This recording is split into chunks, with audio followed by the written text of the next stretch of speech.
Et première expérience, c'est de prendre tout l'être de l'autre, comme une sorte de vampire, qui est une image qu'on utilise pour parler de Jean-Baptiste Grenouille à plusieurs moments, le vampire, la tique, etc.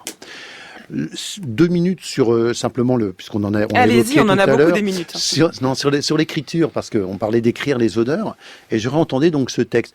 D'abord, il y a une forme, ça s'appelle la prétérition, vous savez, c'est dire qu'on va pas dire tout en disant.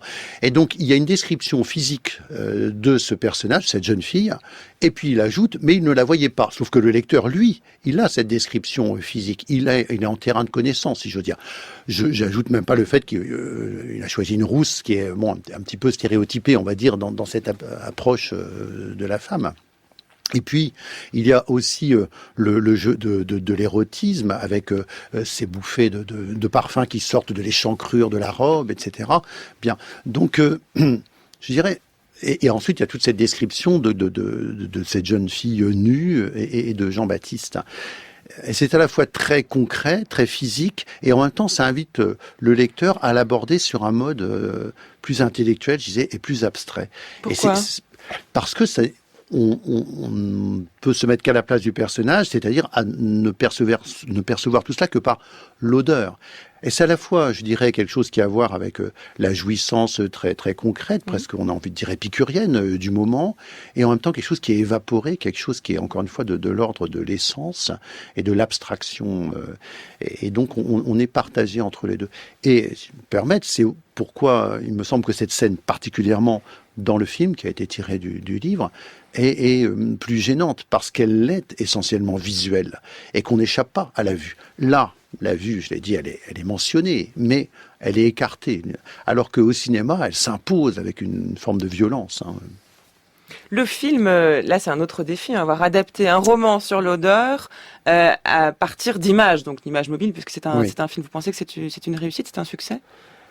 À mon sens, c'est une traduction un petit peu facile, je dirais, mais sans doute était-ce impossible d'une certaine manière. Il y a eu un film en odorama, au moins un, en 1981, qui s'appelait Polyester, où, je ne sais pas si vous vous rappelez, si vous avez vu ça, les spectateurs avaient un petit carton et ils grattaient les parfums au fur et à mesure des scènes, mais c'était des choses assez grossières. Voilà.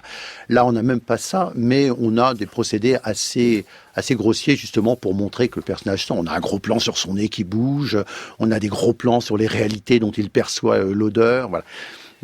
Mais on a aussi quelques passages fidèles au texte, et notamment une description de l'art de fabriquer le parfum. Exactement, et de très beaux aussi, de très belles images et de très beaux passages qui nous immergent dans ce monde. Écoutez la rencontre entre Grenouille donc et le parfumeur qui va lui transmettre l'art de proposer, de produire les accords de parfum. Maintenant, écoute bien ce que je vais te dire. Comme en musique, l'accord d'un parfum doit contenir 4 essences ou notes soigneusement sélectionnées pour leurs affinités harmoniques. Chaque parfum contient 3 accords, la tête, le cœur et la base. Et cela nécessite 12 notes en tout. L'accord de tête contient la première impression qui ne dure que quelques minutes avant de passer le relais à l'accord de cœur, le thème du parfum. Il dure quelques heures. Et pour finir, l'accord de base, le sillage du parfum qui dure plusieurs jours. Vois-tu, dans l'Égypte ancienne, on pensait que l'on ne pouvait créer un grand parfum original qu'en ajoutant une note, une 13e note, l'essence finale qui va se différencier des autres et surtout dominer les autres.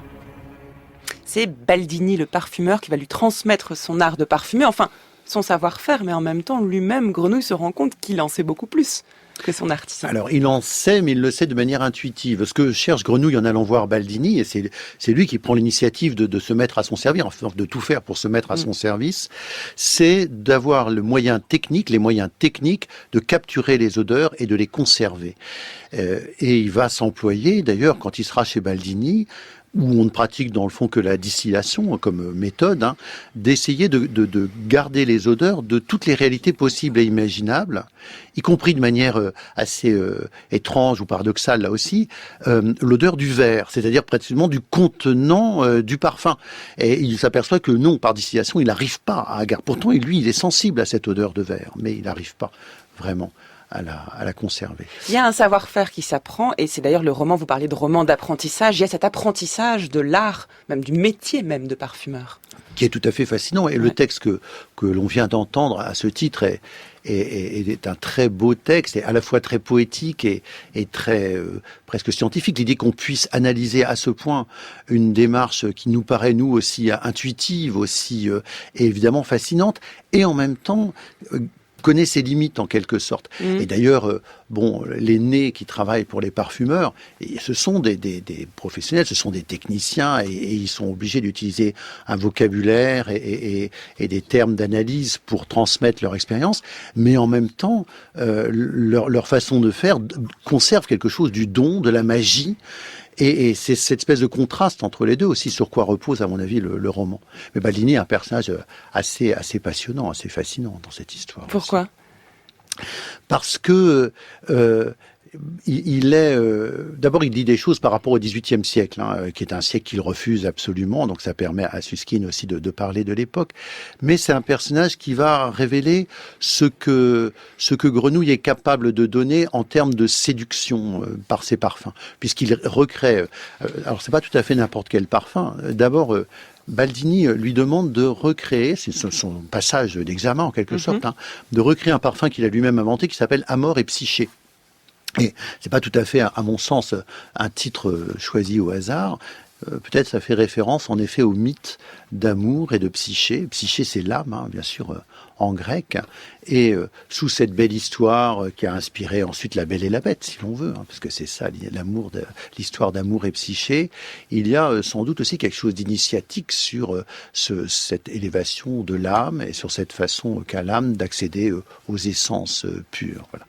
Donc, il révèle cette séduction, puisque non seulement Jean-Baptiste Grenouille va recomposer Amor et Psyché, mais il va dire « j'améliore Amor et Psyché », et de manière assez magique, il ajoute 2-3 éléments, et tout à coup, Baldini est transporté dans sa jeunesse, à Naples, et voilà, c'est la fonction aussi d'anamnèse, enfin de réminiscence. Oui, comme souvent le parfum est associé au souvenir, on l'a vu chez Baudelaire, chez Proust évidemment. Chez Proust, voilà. Et parce que faudrait s'interroger là-dessus aussi, sur le souvenir et le parfum. Le temps, c'est quelque chose qui a à voir avec le temps, le parfum, oui. Si on avance un peu dans le roman, parce qu'il faut qu'on suive les aventures de Grenouille, qui va beaucoup voyager, qui va aller à Montpellier, puis à Grasse, où il va faire une seconde, comme ce qu'on peut appeler une épiphanie olfactive, lorsqu'il rencontre une autre jeune fille. Mais avant cela, il y a une scène phare dans le roman, où donc Grenouille se retrouve seul, choisit de s'isoler dans une espèce de grotte pendant 7 années, et au cours de ces 7 années, il va faire une expérience incroyable. On a entendu la première, donc le moment où il tue la jeune fille rousse pour s'approprier son odeur. Ici, c'est une seconde expérience, comme une nouvelle naissance de lui-même. On parle de roman d'apprentissage, il y a le savoir-faire qu'il apprend, mais il y a aussi la quête de sa propre identité qui va aboutir à ce moment-là à une conclusion assez étrange. Écoutez Georges Claes nous interpréter ce passage. Il était couché sur le canapé du salon pourpre et dormait. Autour de lui, les bouteilles vides. Il avait énormément bu, terminant même par 2 bouteilles du parfum de la jeune fille rousse. C'était vraisemblablement trop, car son sommeil, quoique profond comme la mort, ne fut cette fois pas sans rêve, mais parcouru de fantomatiques bribes de rêve. Ces bribes étaient très nettement les miettes d'une odeur. D'abord, elles ne passèrent sous le nez de Grenouille qu'en filaments ténus. Puis, elles s'épaissirent et devinrent des nuages. Il eut alors le sentiment de se trouver au milieu d'un marécage d'où montait le brouillard. Ce brouillard montait lentement de plus en plus haut. Bientôt, Grenouille fut complètement enveloppé de brouillard, imbibé de brouillard, et entre les volutes de brouillard, il n'y avait plus la moindre bouffée d'air libre. S'il ne voulait pas étouffer, il fallait qu'il respire ce brouillard. Et ce brouillard était, on l'a dit, une odeur. Et Grenouille savait d'ailleurs quelle odeur c'était. Ce brouillard était sa propre odeur à lui, Grenouille, était ce brouillard. Or, ce qui était atroce, c'est que Grenouille, bien qu'il sût que cette odeur était son odeur, ne pouvait pas la sentir. complètement noyé dans lui-même, il ne pouvait absolument pas se